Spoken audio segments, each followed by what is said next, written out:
There's lots of rumors out there swirling around that Marvel Studios, Kevin Feige, have started to clean house, get rid of all of the kind of woke activists that they had within their ranks that were really pushing a lot of agendas that were not successful. A lot of the ideas that they were pushing actually drove fans away. Now they have this big success in Deadpool and Wolverine. They got no more movies for this year. 2025 is going to be a little bit rough, but they're trying to right the ship. And we've certainly seen Bob Iger has said it publicly that, hey, we're going to focus more on storytelling. Agendas really isn't our business. We need to be entertaining people. They've revamped the way that they're going to do television, basically starting with Daredevil Born Again, making sure they have better ideas to begin with and not try to fix everything in post, which I guess was the Kevin Feige secret to sausage making, which turned out to be blowing up in his face. When you don't have quality filmmakers and you don't have quality writers to begin with, it's hard to piece all those things together and make something amazing. And these rumors, I'll believe it when I see it, because these things have been going on for so long now. So many franchises have been destroyed, not only by Disney, but other production companies out there, that once these changes actually happen and we actually start focusing on entertainment over all the other stuff, basically full time, I'll believe it. But I'm going to have to see it first. A one-off here and there, I don't think just kills off a trend. But I do think Deadpool and Wolverine certainly dispels the notion that superhero fatigue is the reason superhero films, specifically the MCU, aren't performing. It's because they were picking the wrong characters, the wrong writers, the wrong directors, the wrong producers to bring these things to fruition, and people got turned off because they weren't good anymore. Now let's talk about these rumors and where they come from. The latest rumors come from Film Threat founder Chris Gore during an appearance on the Critical Drinkers YouTube channel. Gore stated, "I do know people that work at Marvel. They have cleaned house. They quietly months ago fired all producers that could be labeled activists. Unlike Lucasfilm is lost. They are doubling down on all the nonsense. You will never get anything good out of Lucasfilm and Star Wars. That's it." So it sounds like it's not so much a Disney directive, which it does sound like that's what Bob Iger had stated was going to happen, that it's more of a Marvel Studios headed by Kevin Feige direction. Not surprising to hear that Kathleen Kennedy, still as the president of Lucasfilm, has decided to stay the course that has basically devalued the Star Wars franchise and has driven off a lot of longtime Star Wars fans, lifelong Star Wars fans. I'm hanging on by a thread. I recently rewatched Rogue One. It's a good movie. Does it have its flaws? Yes. The big interrogation slug, not the coolest idea in the world, but there were certainly a lot of things there. And I was like looking at it, I was like, man, I remember. I was so excited for some Star Wars like standalone films to do some things that we hadn't seen before, because that's actually a pretty quality film. Unfortunately, most everything else that they put out in the theaters hasn't been very good. The Disney Plus shows have been very, very hit or miss. While I certainly acknowledge like the activists and the propaganda being shoved into a lot of these things and the not so subtle agenda being forced into all this stuff where every redheaded character has to become a black character, lots of race swaps, gender swaps, sexuality swaps, and all these types of things would certainly, if you're a longtime fan, like you can take it here and there, but once it just overwhelms you, it's a huge turnoff. I have to fully acknowledge the inclusion of Disney Plus into the MCU formula as well as the Star Wars formula has really done so much harm to both properties. It's not even funny. Like it just diluted everything, and you had to bring the level of storytelling down to television. Not that you can't tell amazing stories in television, but you tell them differently. You build things up differently, and they never figured out the difference between them.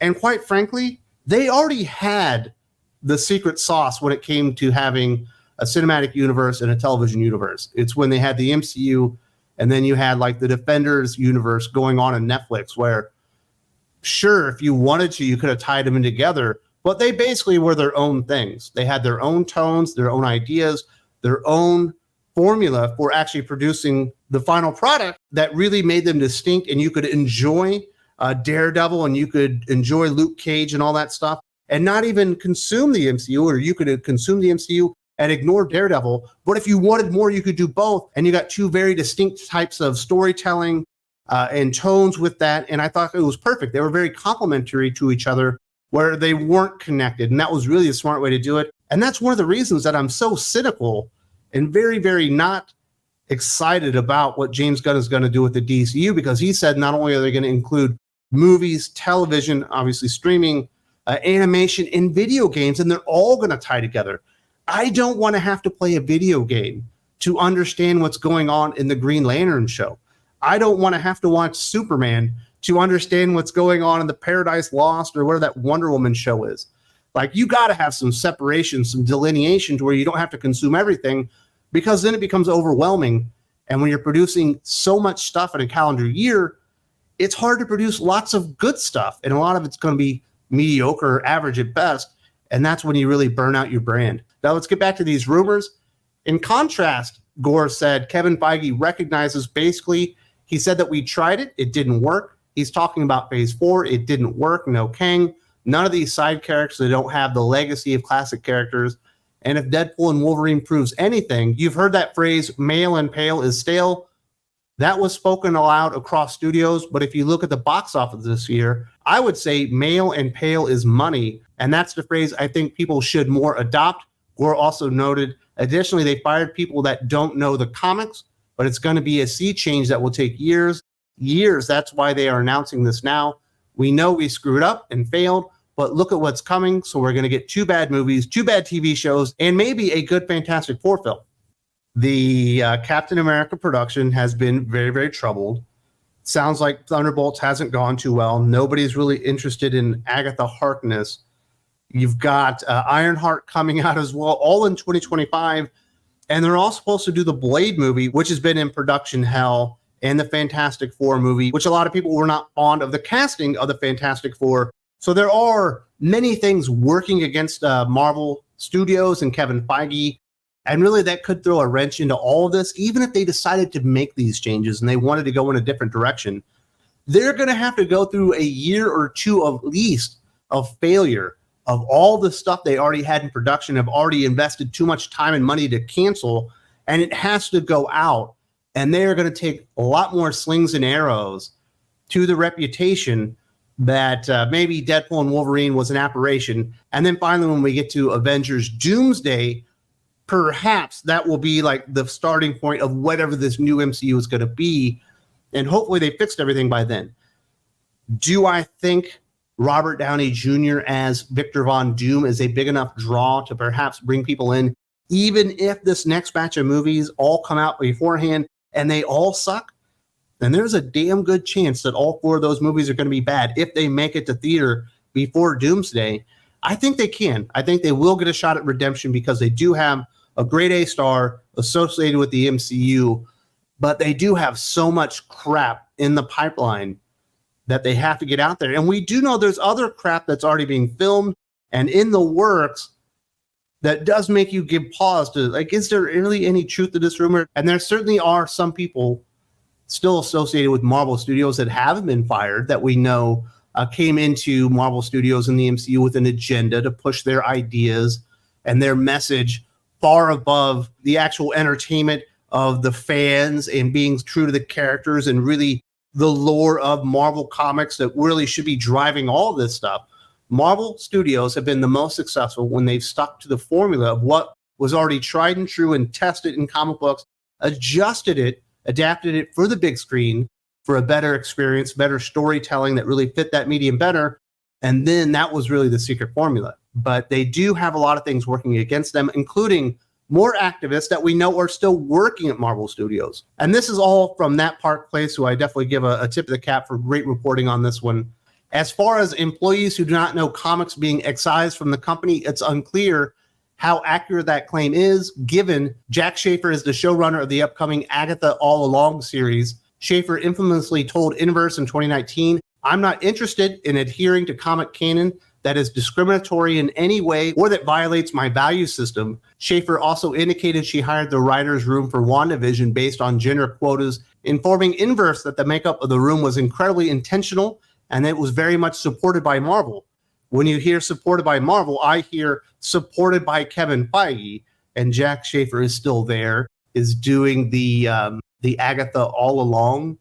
How many stupid names is this show that nobody's going to watch get? I do think there's potential that Agatha All Along will perform better than Echo. even if you're a Marvel fan and you know this is going to be bad, if you watch that trailer, I could see people that liked Hocus Pocus or stuff like that maybe being interested in the show. Whereas when you see Echo, I don't think that really appealed to anybody other than people that still had faith that they weren't going to make Daredevil look terrible. So there might be an extra sliver of audience that maybe isn't intentionally interested in Marvel Studios and the MCU that might be into it because it's just a witch show. You know, it looks like Hocus Pocus, the TV show, or something like that, or The Coven, whatever you want to call it. So it might be more successful than Echo, but I don't really see the audience there for Agatha all along. And this lady's still there, probably will still be there after the fact because they were very, very supportive that she went there and stacked the room intentionally with quotas instead of going out there and finding the best writers. And that really has been the enormous downfall of the MCU, whereas once they always nailed their casting, but they always got those writers and the directors and producers, like they just kind of nailed it, you know, starting with Jon Favreau all the way through the Russo brothers and all that kind of stuff. And then they decided, well, we're so successful, we can just put anybody in the writer's room that claims they're a professional writer. And it doesn't matter if they like the comics. It doesn't matter if they like superheroes. It doesn't matter if they like action franchises.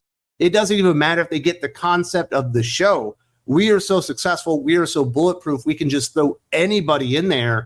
And that's how you get Jack Schaefer's up there bragging about their work on WandaVision, you know, still being around when you get to Agatha all along, even though all this stuff has slowly been deteriorating and breaking the MCU apart piece by piece. Yes, you still get the occasional big time hit like a Deadpool and Wolverine. That's an enormous aberration. That's not the rule. That's something that Disney and Marvel Studios have got to be, you know, thinking their lucky stars even happened, because the way things were trending, that wasn't really the norm. A few other people out there that don't really conform with the rumor out there. Nate Moore is still at the company as well. Moore is the vice president of development and production at Marvel Studios.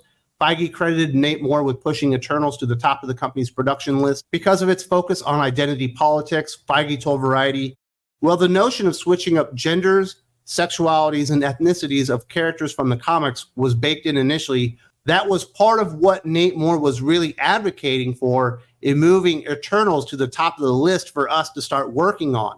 You should not put Eternals at the top of the list. In fact, Eternals shouldn't be on the list. I love Jack Kirby. Jack Kirby is a visionary. He's a luminary. His legacy speaks for itself, but not even he could make the Eternals work. Nobody has ever cared about those characters. And the idea that they jumped to the top of the list of things that needed to be put into production before other things that could have been successful or had a great shot of being successful, just because the characters were so anonymous, or they thought there wasn't enough buy-in to the characters by the fandom that they could literally have carte blanche to do whatever they wanted with the characters when it came to their identities. They could swap the genders, their race, their sexualities, and all those things, because literally no one would care. That is the answer to your question, why you shouldn't move them to the top, because literally nobody would care. And of course, they made all those changes and people cared, but they still didn't go see the movie. And so that was a very big time not winning formula. And you can clearly see that people like Nate Moore do not have the Midas touch. Now, certainly we've gotten rid of some Victoria Alonsos along the way and people that have been very hurtful to the success of Marvel Studios and the MCU, but you still have the Nate Moores there. You still have the Jack Schaefers, the people that were making really terrible decisions, all based on identity politics, because they felt it was baked into the formula and they thought they could get away with it. It didn't work, and they're still there despite the rumors that Marvel Studios under Kevin Feige have decided to purge the woke out. It's not all gone, and it would be very difficult to get it all out in one fell swoop. So I wouldn't expect everything to just be smooth sailing phases 1 through 3 again. We will probably never get to that level of storytelling, you know, shared continuity in a movie universe ever again, but hopefully it won't be as bad as phases 4 and 5. Hopefully there is some validity to these rumors. And if you look, you know, between the lines and you look at the things that have happened, the way that they cleared out their production schedule, they've canceled a few things, they've added a few things in there that we'll be talking about in the next couple of days. It's at least partially true, in my opinion. But I do remain very skeptical or cynical to the fact that this is just going to fix everything. It probably could never get back to where it was. And that's unfortunate, but something else will get there there'll be something else that comes along that's the next MCU. I just don't see the new MCU being that, even after Secret Wars and Robert Downey Jr. all that stuff. If you enjoy this and you enjoy what we're doing here on Think Critical YouTube, providing a little honesty, a different perspective on not only comic books, but comic book media around it when it comes to television, movies, and all that kind of stuff, and you would like to support us in what we're doing here, if you go over to Think Critical Patreon, I do invite you to come check it out. We have awesome podcasts, 32 hours of new podcasts every single month, coming out basically every single day with some of your favorite guests like Doc, Aaron Sparrow, Jim, and many more. If you're interested, there's a link in the video description.